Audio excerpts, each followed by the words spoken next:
کہ ایک طرف تو غربت و افلاس کی خوفناک صورتحال ہے، خواہشات کا پورا کرنا اس دنیا میں ممکن نہیں، اور درست زکوٰۃ تقسیم کی جائے تو کوئی غریب نہ رہے۔ اعوذ باللہ من الشیطان الرجیم، بسم اللہ الرحمن الرحیم۔ السلام علیکم معزز خواتین حضرات۔ کچھ عرصہ قبل کچی آبادی میں لگائے گئے میڈیکل کیمپ میں شرکت کا اتفاق ہوا، جس کا انتظام ایک NGO نے علاقے کی غریب آبادی کے لیے کیا تھا۔ لوگ جوک در جوک آ رہے تھے اور ڈاکٹر صاحب چیک کرنے کے بعد انہیں دوائیں تجویز کر رہے تھے۔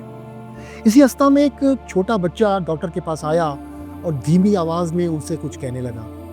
وہاں کھڑے رضاکاروں نے محسوس کیا کہ ڈاکٹر صاحب اس بچے کی بات سن کر رونے لگے۔ بچے کے جانے کے بعد لوگوں نے ڈاکٹر صاحب سے پوچھا کہ رونے کی وجہ کیا تھی۔ ڈاکٹر کی طرف سے ملنے والا جواب کسی بھی درد مند کے دل کو چیر دینے کے لیے کافی تھا۔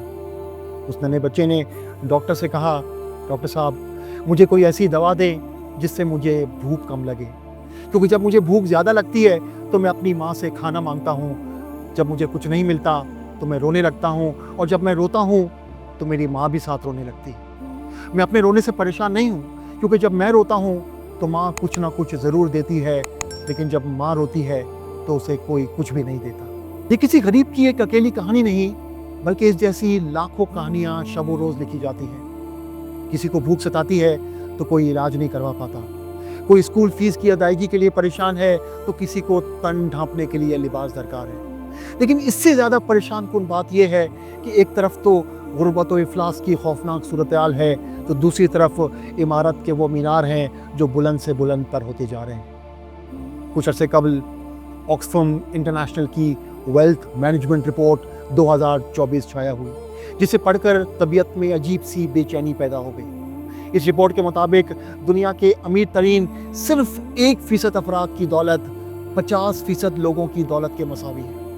گزشتہ سال کے مقابلے میں امیروں کی دولت میں بے پناہ اضافہ، جبکہ غریبوں کی دولت میں کمی واقع ہوئی ہے۔ 2023 کے مقابلے میں 204 نئے ارب پتی افراد کا اضافہ ہوا ہے، جن کی تعداد اب 2769 ہو گئی ہے۔ صرف ایک عشرہ قبل یہ تعداد نصف سے بھی کم تھی۔ ان ارب پتی افراد کی دولت میں 2 کھرب ڈالرز کا اضافہ ہوا ہے، جو گزشتہ سال کے مقابلے میں 3 گنا زیادہ ہے۔ اوسطاً ہر ایک ہفتے میں 4 نئے ارب پتی منظر عام پر آتے ہیں، اور ان ارب پتی افراد کی دولت دنیا کے 50% غریب افراد کی دولت کے مساوی ہے۔ یہ تمام اعداد و شمار اور رپورٹس اس حقیقت کو بغیر کسی شک و شبہ کے واضح کرتی ہے کہ دنیا کے موجودہ معاشی نظام میں کوئی ایسی خرابی ہے جو اسے صحیح ڈگر پر چلنے نہیں دیتی۔ جس نظام کے تحت دولت کی غیر منصفانہ تقسیم کے باعث امیر امیر تر اور غریب غریب تر ہوتا جا رہا ہے۔ اندازہ یہ ہے کہ 2030 تک امیر ترین 1% آبادی کے پاس دنیا کی 2/3 دولت ہوگی۔ اس سرمایہ دارانہ نظام کی اصل خرابی یہ ہے کہ یہ ان اصول و ضوابط کی پابندی نہیں کرتا جو اللہ تبارک و تعالیٰ کے قائم کیے ہوئے ہیں، اور جب ان پر پابندی نہیں ہوگی تو معاشرتی نظام کا بگڑ جانا ایک قدرتی عمل ہے۔ اللہ تبارک و تعالیٰ کے قائم کردہ نظام کا ایک اصول دنیا کے تمام لوگوں کی ضرورتیں پوری کرنے کی حد تک ہے، خواہشات کا پورا کرنا اس دنیا میں ممکن نہیں۔ آج تک کسی انسان کی تمام خواہشات نہ اس دنیا میں پوری ہوئی ہیں اور نہ ہو سکتی ہیں۔ اس لیے تمام انسان ضروریات کے دائرے میں رہیں گے تو اس دنیا کے موجودہ وسائل سے سب کا گزارا ہوتا رہے گا۔ لیکن جو ہی لوگ ضروریات کے دائرے کو توڑ کر خواہشات کی تکمیل کے خیال سے وسائل جمع کرنا شروع کر دیتے ہیں، تو چند لوگوں کی ادھوری خواہشات بے شمار لوگوں کی حقیقی ضروریات کا خون کر دیتی ہیں، اور یہی سے امیری اور غریبی کی تفریق شروع ہو جاتی ہے۔ اس گمبھیر صورتحال سے نمٹنے کا ایک ہی راستہ ہے، اور وہ ہے کہ اس سرمایہ دارانہ نظام کو اسلامی معاشی نظام سے بدل دیا جائے۔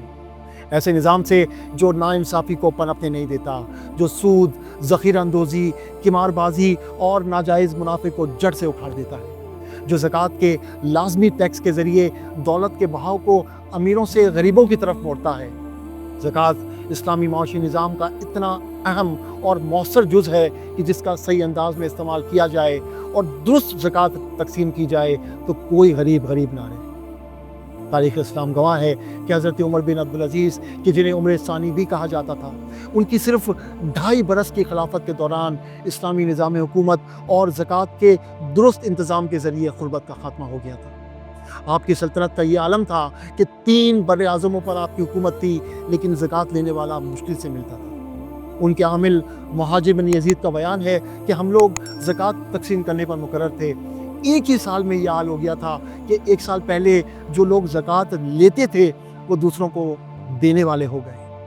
اسلامی نظام حکومت اور زکوٰۃ کے درست انتظام کے ذریعے غربت کا خاتمہ آج بھی ہو سکتا ہے۔